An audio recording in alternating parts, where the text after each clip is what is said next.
Hello, welcome back to MarineMax Lake Hopatcong.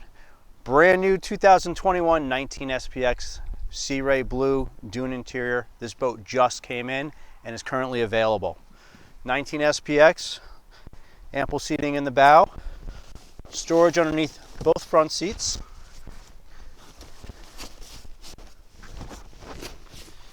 This front cushion removes on skids, so when you come onto the boat from the front, you don't need to step on the cushions.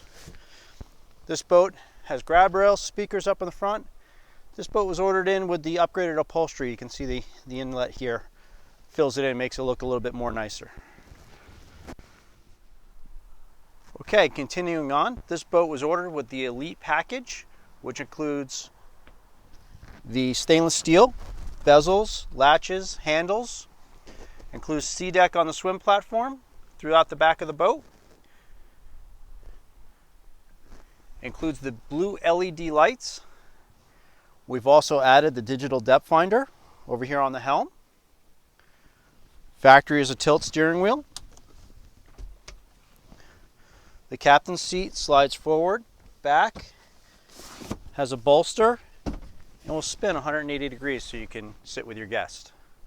On the port side, we have the port side bench. As you can see, seating for two.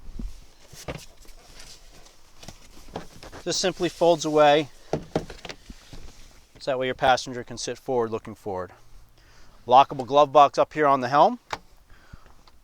Storage on the port side helm. Large ski locker under my feet. Also under my feet you can see the infinity flooring. As I mentioned in the very beginning, this boat is available from MarineMax Lake Hopatcong. I'd love to show it to you. Come on down, we'll get you on the water. Thanks.